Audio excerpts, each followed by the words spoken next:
The 2024 Kia EV9 made its global debut just a short week ago, and now it's at the 2023 New York Auto Show. And Kia has US-specific details to share with us about the three-row electric SUV.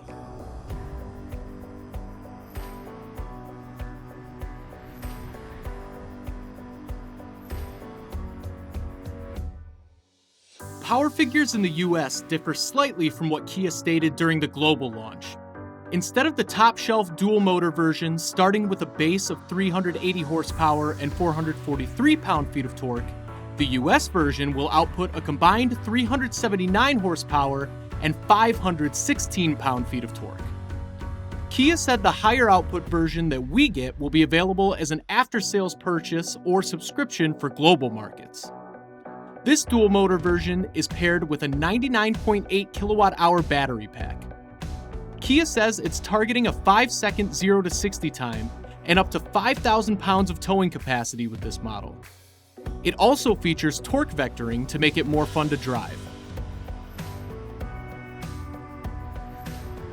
Nothing changes for the US as it concerns the single-motor EV9 options. The long-range rear-wheel drive version still comes with the big 99.8 kilowatt-hour battery pack. Kia's targeting 300 miles of range with this model, but final EPA certification is not complete yet. The base model comes with a smaller 76.1 kilowatt-hour battery pack and a single motor producing 215 horsepower. Range estimates for this model aren't yet available.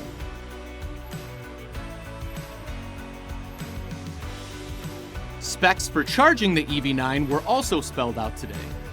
It will feature a maximum DC fast charging speed of 230 kilowatts, which Kia says is good for a 10% to 80% charge in just 25 minutes. That charging speed is precisely what we expect from a car on the Hyundai Group's eGMP platform with 800-volt architecture. Level 2 charging will max out at 11 kilowatts. More intriguing specs concern cargo space, as Kia says the EV9 will offer 20.2 cubic feet of space with all three rows raised. That's nearly identical to the Telluride's figure of 21 cubic feet. With both rows folded, the maximum volume increases to 81.9 cubic feet, or 5.1 cubes less than a Telluride. We'll still need to perform proper luggage tests to see how that space works in practice, but it's safe to assume that if a Telluride works for your use case, an EV9 will too. Kia went in-depth on US-specific tech options for the EV9 in New York, with the most intriguing details coming in the driver assistance offerings. There's no talk of Kia's Level 3 autonomy being made available in the US anytime soon, but the car will still be optionally fitted with LiDAR and other sensors that Kia says will make conditional Level 3 autonomy possible. What is confirmed instead is a new version of its Highway Drive Assist, now named AHDA for Advanced Highway Drive Assist, that improves the system's operation by using said LiDAR. This is complemented by a new Lane Following Assist 2 system that will help keep the EV9 centered in its lane better than previous systems. Remote Smart Park Assist 2 will be available as an option, allowing you to park your EV9 from outside the vehicle in a number of scenarios via the fob. The last big tech item of note is a new generation of infotainment technology debuting in the EV9 that Kia calls Connected Car Navigation Cockpit. This new tech will make the EV9 the first Kia with over-the-air update capability for vehicle systems.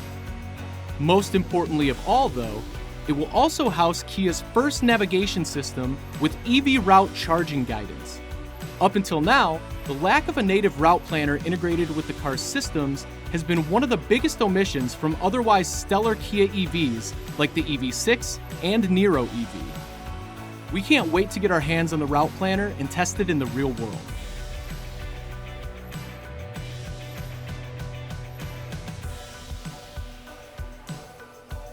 Initial US sales will begin in the fourth quarter of 2023, and while production for the EV9 will begin in Korea, Kia announced today that sometime in 2024, It will also be building the EV9 locally in West Point, Georgia, using both US and globally sourced parts.